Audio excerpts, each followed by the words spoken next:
Shalom, sahabat Bible Study online CK7 yang dikasihi Tuhan Yesus Kristus. Kiranya setiap sahabat sekalian tetap bersemangat ya dalam mempelajari kebenaran firman Tuhan. Dan kita di sini mau mengajak kita semua untuk tidak memilih-milih bagian Alkitab yang kita sukai. Kita belajar dari satu pasal ke satu pasal setiap hari. Karena Alkitab ini adalah firman Allah yang berguna untuk mengajar, menyatakan kesalahan seperti cermin, kemarin kita sudah bahas. Dan kemudian untuk memperbaiki kelakuan, untuk bagaimana kita bisa kembali melakukan yang benar. Dan mendidik setiap orang di dalam kebenaran. Artinya kita berjalan dan kita membangun sebuah karakter yang benar di hadapan Allah. Lewat Bible Study ini kita dibantu juga untuk mempelajari bagian-bagian kitab yang mungkin sulit atau tidak mudah untuk kita pahami. Dan ketika kita memahaminya, ini akan mendorong pertumbuhan rohani kita. Saya bersyukur dan berterima kasih untuk kesetiaan sahabat sekalian setiap hari. Dan kami juga mau mendorong untuk ini bisa disebarkan kepada yang lain bila saudara sudah sungguh diberkati dengan program ini. Bapak Ibu, marilah kita pada hari ini mempersiapkan hati kita untuk kita datang kepada Tuhan di dalam penyembahan kita. Mari kita serahkan hidup kita untuk kita dipakai sebagai alat kemuliaan-Nya. Kami bersyukur Tuhan untuk kesempatan dan pemilihan yang Engkau berikan kepada kami menjadi umat dan Engkau kuduskan dan akan Engkau permuliakan nantinya. Kami bersyukur ya Bapa untuk terang yang ajaib yang Engkau berikan kepada kami. Dan lewat itu kami bisa memancar kepada dunia yang gelap ini. Membawa pengharapan lewat firman yang kami beritakan. Terpujilah Engkau Tuhan, haleluya.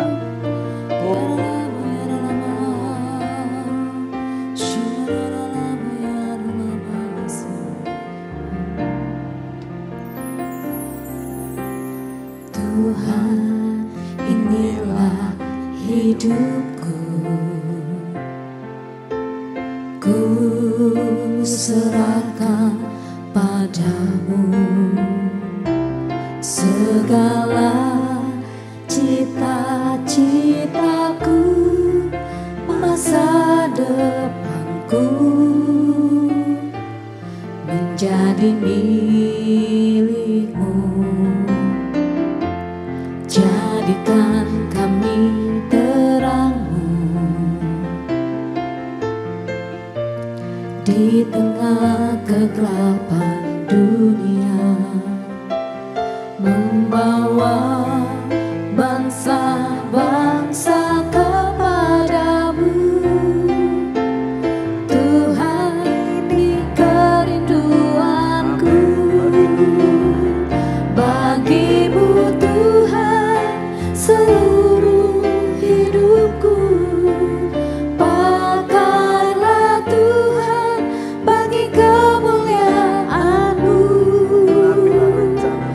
Genapi seluruh rencana-Mu sampai bumi penuh kemuliaan-Mu.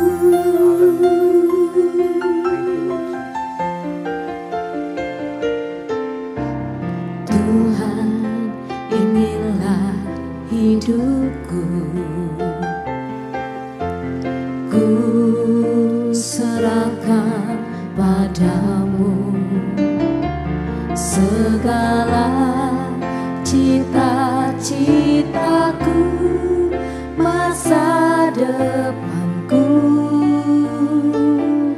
menjadi milikmu. Jadikan kami terang-Mu di tengah kegelapan dunia, membawa bangsa-bangsa kepadamu. Tuhan, ini kerinduanku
sampai bumi penuh kemuliaan-Mu,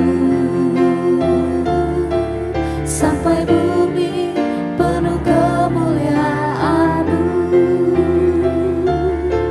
sampai bumi penuh kemuliaan-Mu.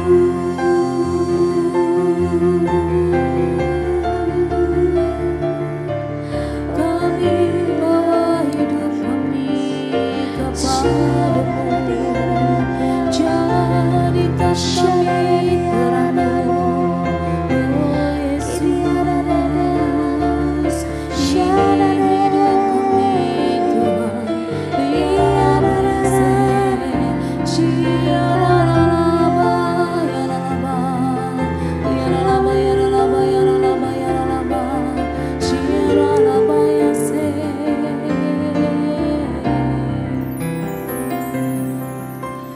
Ku persembahkan hidupku kepadamu Tuhan, untuk kemuliaan-Mu.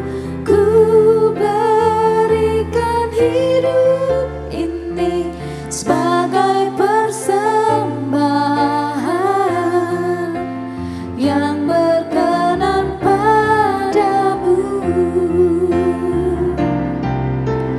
Ku persembahkan hidupku kepadamu Tuhan, untuk kemuliaan-Mu. Ku berikan hidup ini sebagai persembahan yang berkenan padamu. Ku persembahkan hidupku kepadamu Tuhan, untuk kemuliaan-Mu. Ku berikan hidup ini sebagai persembahan yang berkenan padamu. Ku berikan hidupku kepadamu Tuhanku. Haleluya.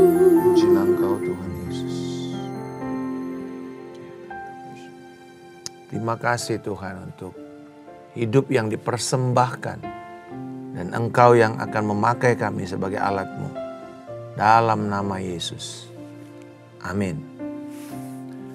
Sahabat sekalian, salah satu pemandangan yang paling dikagumi oleh para turis dan peziarah rohani ketika mereka sampai ke kota Yerusalem sampai saat ini adalah momen menyaksikan matahari terbit. Terbit dari timur Yerusalem, ya, di atas bukit Zaitun. Lalu kemudian sinarnya itu mulai naik ke atas dan jatuh tepat di atas kota Yerusalem, mengusir kegelapan, lalu kemudian membanjiri ya dengan terang itu satu pemandangan di mana tembok-tembok, gerbang kota, kubah, menara, dan juga kubah-kubah yang warnanya keemasan, serta rumah-rumah itu dengan begitu indah. Jadi ini satu terang yang melingkupi kota Yerusalem. Dan sebenarnya inilah yang dilihat oleh Nabi Yesaya. Dan gambaran yang dia pakai dalam membuka pasal 60. Bangkitlah menjadi teranglah sebab terangmu datang dan kemuliaan Tuhan terbit atasmu. Sebab sesungguhnya kegelapan menutupi bumi dan kekelaman menutupi bangsa-bangsa. Tetapi terang Tuhan terbit atasmu dan kemuliaannya menjadi nyata atasmu. Dari kegelapan sebagai sebuah kontras keadaan itu, dia melihat Tuhan sendiri terbit atas Sion seperti matahari, memenuhi semua Sion itu dengan kemuliaannya. Dan akhirnya kota itu menjadi magnet, menarik banyak orang kepada Tuhan. Jadi kita bisa melihat ayat ini sebagai kerinduan Tuhan agar lewat bangsa ini, lewat Sion, seluruh bangsa akan datang sujud menyembah kepada Yahweh.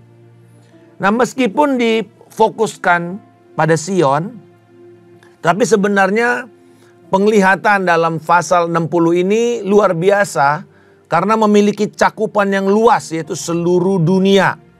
Dimulai dari keadaan pekat yang menyelimuti seluruh bumi.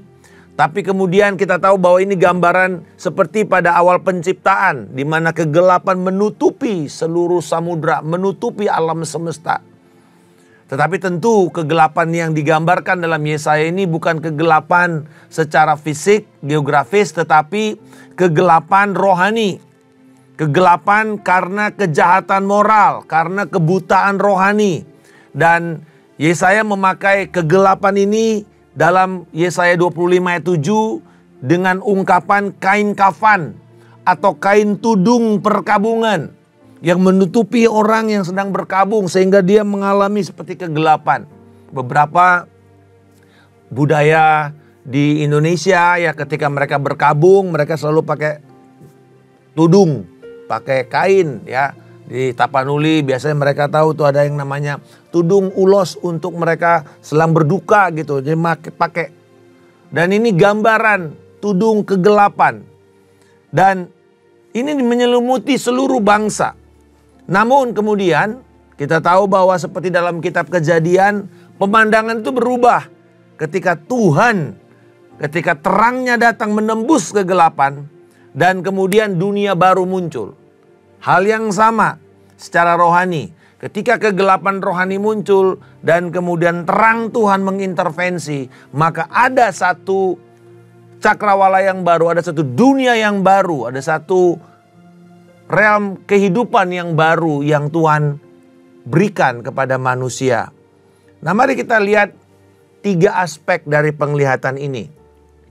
Yang pertama, ditegaskan bahwa kerajaan Allah akan menaklukkan semua kerajaan-kerajaan lainnya. Bangsa-bangsa, raja-raja akan datang ke Sion dikatakan. Bukan untuk menaklukkannya. Dulu mereka datang untuk memporak-porandakan, menjara bait suci, menjara segala kemewahan dan kekayaan Sion. Tetapi kali ini mereka datang untuk mengakui bahwa Allah telah memilih dan menyatakan dirinya di sana sebagai satu-satunya Allah yang benar. Dan tunduk kepada Allah. Di dalam ayat 3, bangsa-bangsa berduyun-duyun datang kepada terangmu dan raja-raja kepada cahaya yang terbit bagimu. Ayat yang ke-14 kita lihat anak-anak para penindasmu akan datang tunduk kepadamu. Jadi anak-anak keturunan dari kerajaan-kerajaan yang dulunya menindas bangsa Israel. Semua orang yang menista engkau akan sujud menyembah di telapak kakimu. Mereka akan menyebut engkau kota Tuhan, Sion yang maha kudus Allah Israel. Mereka juga yang menolak untuk melakukan ini, yang mereka yang tidak mau datang dan sujud kepada Allah, apa konsekuensinya? Di dalam ayat 12 dikatakan, sungguh bangsa dan kerajaan yang tidak mau mengabdi kepadamu akan lenyap. Bangsa-bangsa itu akan habis dibinasakan. Saudara-saudara,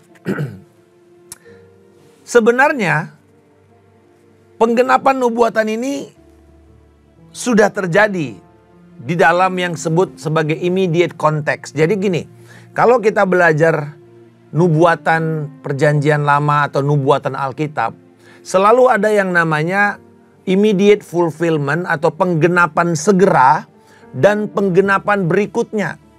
Jadi itu yang disebut sebagai double fulfillment, penggenapan ganda. Sudah digenapi pada waktu itu, tapi kemudian akan digenapi lagi di kesempatan lain untuk tujuan yang lebih besar. Ya. Nah, pada waktu ayat ini disampaikan oleh Nabi Yesaya.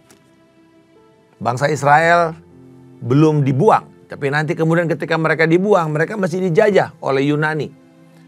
Dan bahkan oleh Romawi. Nah, pada waktu Romawi menyalibkan Yesus di abad pertama, dibunuh, Yesus bangkit, Yesus naik ke sorga. Bangsa Romawi masih menguasai dan menindas gereja Tuhan, menindas umat Tuhan, bahkan menghancurkan bait suci tahun 70 Masehi. Tetapi gereja yang berdiri dengan aniaya selama 400 tahun, apa yang terjadi pada tahun ke-400? Pada waktu itu kita tahu Kaisar Konstantinus, kemudian berpaling, ini adalah Kaisar Romawi, yang kemudian berpaling kepada Tuhan, kepada Yesus Kristus, dan dia bertobat. Lalu mulai hari itu, gereja dan kekristenan menjadi kepercayaan, keyakinan dari kerajaan Romawi, ya, dengan katanya sebagai agama negara. Pada waktu itu kita bisa melihat bahwa bangsa yang selama ini menindas umat Tuhan justru tunduk kepada Tuhan itu sendiri. Dan kita percaya bahwa penglihatan yang diberikan oleh Yesaya ini bukanlah suatu penglihatan mimpi kosong, atau kita kenal sebagai istilah utopia, yaitu mimpi ideal yang tidak akan pernah terjadi. Tetapi apa yang diperlihatkan dan dijanjikan di dalam Yesaya 60 ini, bahwa kekuatan kerajaan-kerajaan manusia itu pasti akan runtuh.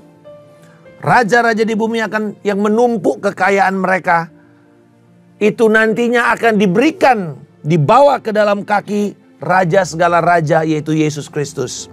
Ayat 5 dikatakan, pada waktu itu engkau akan heran, melihat dan berseri-seri. Engkau akan tercengang, akan berbesar hati, sebab kelimpahan dari seberang laut akan beralih kepadamu, dan kekayaan bangsa-bangsa akan berpindah kepadamu. Saudara melihat ini luar biasa. Ada bangsa yang menumpuk kekayaan, mereka bukan mengenal Tuhan, tapi justru nanti Tuhan akan pakai itu untuk membiayai, untuk datang dan meletakkan itu di bawah kaki Yesus Kristus, dan kemudian gerejanya akan dipulihkan. Nah, saudara-saudara, kemenangan akhir kerajaan Allah itu akan bersifat mutlak dan akan melibatkan penghakiman. Tadi kita sudah baca di ayat 12. Jadi nanti ada consummation, ada kemenangan akhir, ada penghakiman akhir yang final di dalam kedatangan Yesus Kristus yang kedua kalinya. Nah, di sini tidak ada satupun bangsa manusia yang tidak akan mengakui Yesus Kristus Tuhan dan Raja. Hari ini mungkin banyak mereka yang tidak mau percaya, itu adalah tanggung jawab mereka. Tetapi nanti ketika Yesus datang, semua lutut bertelut, semua lidah akan mengaku Yesus Kristus adalah Tuhan bagi kemuliaan Allah. Kebenaran kedua yang sangat jelas terlihat adalah banyak orang dari seluruh penjuru dunia akan masuk ke dalam kerajaan Allah dengan sukarela. Dia pakai ungkapan pulau-pulau akan memandang Tuhan di dalam ayat 9. Tuhanlah yang dinanti-nantikan pulau-pulau. Kapal-kapal Tarsis berlayar di depan untuk membawa anak-anakmu laki-laki dari jauh, berserta perak dan emasnya untuk nama Tuhan Allahmu yang Maha Kudus Allah Israel, sebab ia meninggikan engkau. Orang-orang dari Midian, Eva, Sheba akan datang dan memberitakan puji-pujian kepada Tuhan di dalam ayat yang ke-6. Sejumlah besar onta memenuhi daerahmu, onta-onta muda dari Midian, dari Eva, dan semua datang dari Sheba membawa emas, kemenyan, memberitakan kemasyuran Tuhan. Saudara lihat, mereka datang dengan sukarela. Orang-orang asing akan membangun kembali tembok-tembok Sion di dalam ayat yang ke-10. Dan raja-raja mereka akan melayani Tuhan. Sebab dalam murka Tuhan, dia telah menghajar bangsa Israel. Tetapi kemudian dalam kerelaannya, Tuhan menyayangi. Kemarin kita sudah bahas bagaimana Tuhan dengan kerelaannya, dia memulihkan Israel untuk kebenaran, keselamatan. Tapi juga dia menghakimi bangsa-bangsa yang menindas umat Tuhan. Pintu-pintu gerbang Sion akan terbuka siang dan malam, menyambut orang-orang yang ingin bermaksud baik untuk datang. Di dalam ayat yang ke-11, Pintu-pintu gerbangmu akan terbuka senantiasa, siang dan malam tidak akan tertutup, supaya kekayaan bangsa-bangsa dibawa kepadamu. Raja-raja mereka juga digiring bersama. Dengan kata lain, Bapak Ibu, saudara-saudara sekalian, kewarganegaraan di dalam kerajaan sorga tidak akan terbatas hanya kepada orang Yahudi saja, tetapi akan terbuka bagi seluruh bangsa, termasuk kita, orang Indonesia. Kita bukan bangsa keturunan Yahudi, tetapi oleh karena Kristus, kita juga menjadi bagian, mendapatkan warisan kerajaan Allah.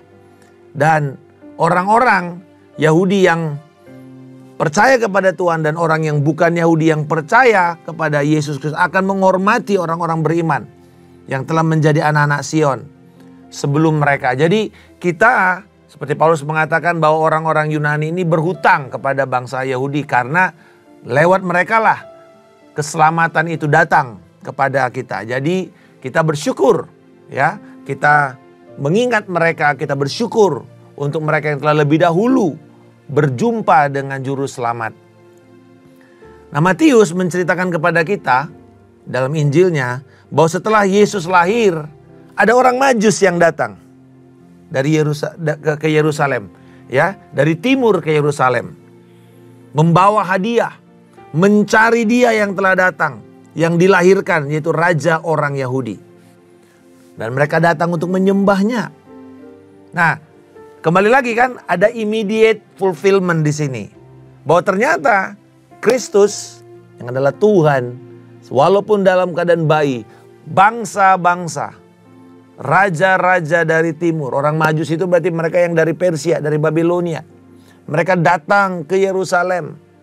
Dari timur ke barat mereka datang untuk bertemu dengan Yesus Kristus dan membawa kekayaan mereka, emas, mur, kemenyan, itu semua adalah kekayaan-kekayaan yang saat itu sangat bernilai tinggi sebagai sebuah komoditas. Dan sejak saat itu tentu saja banyak yang mengikuti langkah-langkah mereka. Terang yang terbit di Yerusalem telah menyebar ke bangsa-bangsa.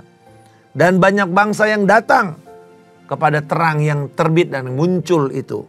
Dan kita tahu bahwa dari Yerusalem ini secara misi, Kisah Rasul 1 ayat 8, bergerak ke seluruh Yudea, Samaria, sampai ke ujung-ujung bumi. Dari Yerusalem, kemudian ke Samaria, lalu ke Antioquia, lalu kemudian naik sampai kepada di wilayah Eropa dengan Paulus sebagai motornya. Dan dari situ ke seluruh dunia sampai sekarang. Jadi saudara-saudara, kita bisa melihat bahwa terang itu terus menjelajah ke seluruh muka bumi. Dan akan kembali lagi supaya semua orang akan datang dan melihat ketika nanti Yesus turun di Bukit Zaitun. Semua mata akan memandang dan semua akan sujud menyembah. Tidak ada satupun yang akan menolak Yesus Kristus, keberadaannya sebagai Tuhan. Jadi yang pertama tadi kita melihat kemuliaan Tuhan datang. Yang kedua bangsa-bangsa akan datang. Dan yang ketiga yang terakhir dalam ayat 15 sampai 22. Yesaya di bagian akhir pasal ini memberikan janji. Dengan memakai ungkapan-ungkapan seperti kata kekal, tidak akan pernah lagi, tidak lagi, ya, tidak akan pernah, never, dan mengatakan bahwa ini adalah sebuah perubahan sejarah. Kalau kita melihat dari ayat 17 dan 18, saudara. Sebagai ganti tembaga, aku akan mendatangkan emas. Sebagai ganti besi, aku akan mendatangkan perak. Sebagai ganti kayu, tembaga, dan sebagai ganti batu besi, aku akan memberikan damai sejahtera sebagai perlindungmu dan keadilan sebagai pengawasmu. Tidak akan ada lagi kabar tentang kekerasan di negerimu, tentang kebinasaan atau keruntuhan di daerahmu. Engkau akan menyebut tembokmu keselamatan dan pintu-pintu gerbangmu pujian. Jadi saudara-saudara melihat di sini bahwa di dalam kerajaan Allah, tembok itu adalah tembok keselamatan dan gerbang puji-pujian. Jadi kita tahu bahwa rezim manusia ini tidak pernah sepenuhnya baik kan. Ya, pemerintahan dunia ini tidak sepenuhnya baik. Apalagi mereka tidak sepenuhnya baik kepada orang-orang percaya, kepada gereja. Terkadang kita tahu dan banyak kisah di mana pemerintah-pemerintahan di dunia ini justru mempersekusi, menganiaya orang percaya dan gereja Tuhan. Yang harusnya orang-orang lemah, orang-orang perempuan, anak kecil itu dilindungi. Tapi justru mereka menjadi korban. Baik korban perang, korban perbudakan, perdagangan manusia, prostitusi, dan narkoba. Begitu banyak. Tetapi di sini saudara lihat bahwa walaupun mereka seringkali manusia ini mengalami penderitaan, tetapi Tuhan memberikan jalan keluar. Bahwa ada peristiwa yang Tuhan akan pakai untuk memutar keadaan tersebut. Dan membuat orang berbalik kepada Kristus. Saudara-saudara, sekali lagi di sini Yesaya meyakinkan kita. Memang ada satu tujuan. Ada satu titik kedatangan. Dan ketika tujuan itu tercapai, tidak akan ada lagi bahaya. Tidak akan ada lagi frustrasi. Tidak akan ada lagi kesedihan. Di dalam ayat 20 digambarkan. Bagimu akan ada matahari yang tidak pernah terbenam. Dan bulan yang tidak pernah surut. Sebab Tuhan akan menjadi penerang abadi bagimu. Dan hari-hari pergabunganmu akan berakhir. Sekarang kita lihat bahwa ini di dalam Yerusalem baru. Di dalam dunia baru. Ini akan menjadi langit baru. Akan menjadi gambaran di mana Tuhan sendirilah yang menjadi terang. Kita gak perlu lagi benda-benda penerang matahari dan semua bulan. Tapi dikatakan Tuhan adalah penerangmu. Tuhan adalah mataharimu sendiri. Artinya ingat di dalam Kejadian pasal yang pertama. Ada perbedaan antara terang dengan benda-benda langit. Yang selama ini kita hidup dengan benda-benda langit. Kita mendapatkan sinar matahari, lalu terjadi fotosintesis, dan ada pertukaran CO2 menjadi O2 dan seterusnya. Tetapi awal mulanya Tuhan menjadikan terang, light. Dan terang itu adalah sumber kehidupan. Dan di dalam Yohanes pasal yang pertama, Allah yang adalah terang menjadi manusia. Jadi di sini terang itu bukan dari benda langit sebenarnya, tapi terang itu adalah Allah sendiri. Dan kita tahu kemarin kita sudah bahas mengenai kegelapan rohani, dan Tuhan datang lewat covenant mediator, pengantara perjanjian, yaitu Yesus Kristus, hambanya yang setia itu. Dan hari ini kita tahu bahwa Tuhan sendirilah yang menjadi terang kepada kita. Dan kesedihan di masa lampau Tuhan bisa pulihkan. Dan pada saat ini pemerintahan Allah yang disadari sepenuhnya akan sempurna dan abadi. Di dalam ayat 19 kita tahu bahwa ini, bagimu matahari tidak lagi menjadi penerang pada siang hari, dan cahaya bulan tidak lagi menjadi terang pada malam hari. Tetapi Tuhan, Yahweh, akan menjadi penerang abadi bagimu, dan Allahmu akan menjadi keagunganmu. Inilah gambaran nanti di langit baru dan bumi baru. Tuhan itu sendirilah penerang kita. Jadi saudara-saudara, saya mau akhiri dengan pernyataan ini bahwa di dalam konsep rohani, doktrin eskatologi atau doktrin akhir zaman, kita tahu bahwa kerajaan Allah sudah datang, tapi belum tiba. Wah, apa maksudnya, Pak? Already but not yet. Nah, itu istilahnya. Sudah ada, tapi belum. Belum apa? Belum sepenuhnya seperti yang ada di dalam perjanjian Allah. Karena belum ada banyak hal yang belum terpenuhi. Seperti penghakiman, pengangkatan, nanti kesulitan besar. Semua itu mesti dilewati dulu. Kerajaan damai, semua itu mesti dilewati dulu. Tetapi apakah kerajaan Allah sudah datang? Ya, Karena Yesus mengatakan kerajaan Allah sudah tiba, sudah ada di antara kamu. Dan kerajaan Allah itu adalah pemerintahan Allah dan agennya yang Tuhan serang perlihatkan itu adalah gerejanya. Dan itu sebabnya Tuhan terus melakukan sanctification, pengudusan kepada gereja Tuhan. Supaya kemudian nanti pada waktu kemuliaan Allah dinyatakan. Maka kita akan melihat penggenapan semuanya itu. Ya, akan datang waktunya. Dan apabila Tuhan datang, Ia akan datang dengan cepat. Ayat yang ke-22. Perhatikan. Yang paling kecil akan menjadi kaum yang besar. Dan yang paling lemah akan menjadi bangsa yang kuat. Aku Tuhan akan melaksanakannya dengan segera pada waktunya. Ini sebabnya akhir dari kitab Wahyu, doa Yohanes adalah Maranatha. Tuhan datanglah dengan segera. Artinya begini, kalau Tuhan datang, Dia akan datang dengan cepat. Jadi kita harus siap untuk menghadapinya. Nah, seperti di dalam nubuatan dan gambaran yang diperlihatkan di dalam kitab Perjanjian Lama, dikatakan aku menanti-nantikan penglihatan itu. Kalau dia cepat, kejar. Kalau dia lambat atau dia masih menunggu penggenapannya, tunggu. Nah, saudara-saudara perhatikan ini. Jadi seperti kayak kontras kan? Kapan dong? Kalau dia belum waktunya, tunggu. Sabar. Penantian itu salah satu bentuk daripada pembentukan karakter ilahi dalam hidup kita. Tetapi kalau Tuhan sudah bergerak, jangan tunda-tunda. Karena Dia datang dengan segera. Dan ini sebenarnya sebuah prinsip di dalam kehidupan rohani kita. Dalam kita melakukan kehendak Allah. Kita seringkali kan berdoa, Tuhan pakailah saya. Seperti tadi kita nyanyikan, Tuhan inilah hidupku. Pakailah aku Tuhan.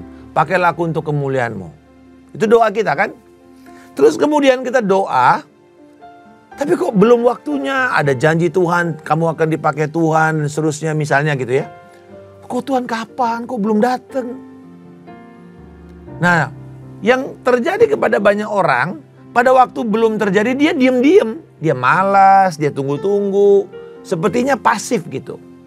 Padahal kata menanti, kita tahu orang-orang yang menanti-nantikan Tuhan, dalam Yesaya, itu bukanlah proses menanti itu kayak orang pasif. Gak bikin apa-apa. Kayak idle gitu. Enggak. Yang namanya menanti itu sesuatu yang aktif. Jadi bagaimana Pak caranya saya waktu saya menanti? Persiapkan dirimu. Misalnya saudara tahu bahwa Tuhan akan pakai saudara, maka persiapkan dirimu. Apakah saudara memberi diri untuk dilatih, dimentor, atau mungkin saudara memperlengkapi diri dengan pembelajaran. Perlengkapi diri saudara. Ini tanggung jawab kita dalam menanti. Menjaga hati kita untuk tidak jatuh ke dalam godaan kedagingan untuk melampaui waktu Tuhan. Nah, nanti waktunya datang. Nah, ketika itu datang, kita tahu bahwa ini Tuhan sudah lihat kita siap. Tuhan datang. Langsung kita mesti respons. Tidak ada bilang, oh nanti dulu Tuhan aku belum siap. Nggak ada lagi. Karena sebenarnya tidak ada orang yang pernah siap. Tetapi dia harus memutuskan untuk mempersiapkan dirinya setiap hari. Jadi Bapak Ibu kita ini setiap hari kan mempersiapkan diri. Taruhlah di dalam benak kita. Selalu kalau kita berpikir secara eskatologi begini. Berpikirlah bahwa Tuhan di dalam kedatangannya, Dia bisa datang saat ini juga. Oleh karena itu kita harus mempersiapkan diri.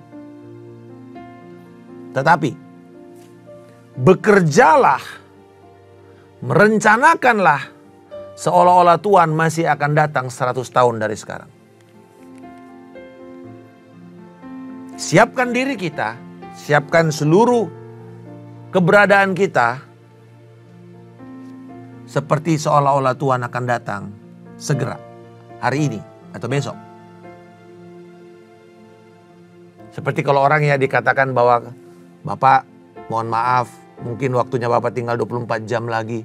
Bila saudara tahu bahwa waktu saudara cuma 24 jam untuk hidup di dunia ini, apa yang saudara lakukan? Apakah kita akan sia-siakan? Tentu tidak. Kita akan berusaha untuk memanfaatkan 24 jam itu benar-benar maksimum dan bermakna, bermanfaat kepada banyak orang. Kita pastikan diri kita siap di hadapan Tuhan. Gitu kan? Tetapi untuk kita bekerja, merencanakan, berusaha, melatih diri kita, pikirkanlah bahwa Tuhan masih akan datang 100 tahun dari sekarang. Ini dua mindset yang harus kita miliki bersamaan. Itu sebabnya mindset akhir zaman itu already but not yet. Sudah ada, sudah datang. Kerajaan Allah sudah ada. Tetapi belum mencapai kepenuhannya. Tunggu pada waktu dia belum datang. Persiapkan diri kita. Tetapi ketika dia datang, kita harus siap menghadapi dan mengatakan, terima kasih Tuhan, ini aku dan aku siap menyambut Engkau. Maranatha, Tuhan datang segera. Kami bersyukur Bapa. Biarlah pada hari ini setiap kami senantiasa mempersiapkan diri kami seolah-olah Tuhan akan datang pada hari ini. Tapi kami juga akan bekerja dengan keras, merencanakan, mempersiapkan hidup kami seolah-olah Tuhan masih akan datang satu generasi dari sekarang. Kami mempunyai visi yang besar yang melampaui bahkan umur kami. Terima kasih Bapak. Saat ini kuatkan dan teguhkanlah hati umat-Mu untuk terus bercahaya. Karena Engkau yang sudah menjadi cahaya kami di dalam Kristus Yesus, terang dunia itu. Terimalah berkat Tuhan. Tuhan yang telah memberkati Engkau dan yang melindungi Engkau. Tuhan yang akan membuat wajahnya senantiasa bersinar atas Engkau dan memberikan Engkau kasih karunia yang melimpah.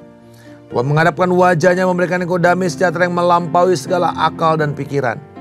Kebenaran, sukacita dan damai sejahtera Roh Kudus penuh dan melimpah dalam hidupmu. Kasih karunia dari Allah Bapa, cinta kasih dari Tuhan kita Yesus Kristus, persekutuan yang indah yang erat dan manis dengan Roh Kudus memelihara engkau dari hari ini sampai Tuhan Yesus Kristus datang untuk kedua kalinya, menjemput kita di awan kemuliaan, membawa kita masuk di dalam kerajaan damai-Nya hingga langit dan bumi yang baru, kekal selama-lamanya. Dalam nama Tuhan Yesus Kristus kami telah berdoa dan mengucap syukur. Haleluya. Amin. Tuhan Yesus memberkati. Selamat bertemu kembali. Shalom.